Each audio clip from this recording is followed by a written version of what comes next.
David Shaw here with another off-the-record story.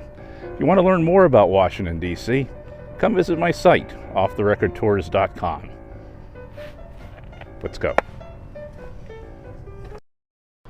Well, today I'm on U Street, the heart of the historic African American experience in Washington, D.C., and this is the perfect site for the African American Civil War Memorial.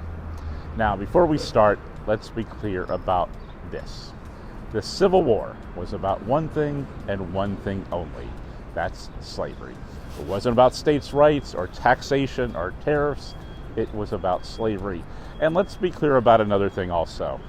While enslaved people may have been forced to labor on behalf of the rebel army, none ever joined the rebel army and fought for their cause. Over 200,000 African American soldiers and sailors served in the Army and Navy during the Civil War. Their service is remembered here. They helped to end the war and free over 4 million enslaved people. There were 175 regiments of United States colored troops. First recruited in 1863, they constituted around 1/10 of the Army.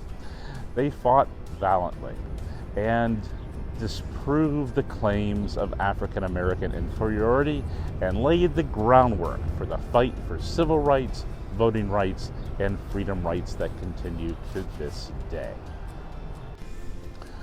On these walls are the names of 209,145 soldiers of the United States colored troops, 7,000 white officers, and about 2,100 Hispanic surnames. Although their names are not listed here, this place also honors approximately 20,000 Civil War era sailors. The Navy was not segregated, so their names are harder to find. Ed Hamilton is the sculptor inscribed at the base. Civil War to civil rights and beyond. So come on down to U Street. Eat over at Ben's Chili Bowl. Check out the wonderful murals on the walls, but come over here to remember those who fought for their freedom and fought to free all of us from America's original sin. Well, I hope you enjoyed that off-the-record story. If you want to learn more about Washington, D.C., things seen and unseen, arrange your tour of your nation's capital at offtherecordtours.com. Until then, I'm David Shaw.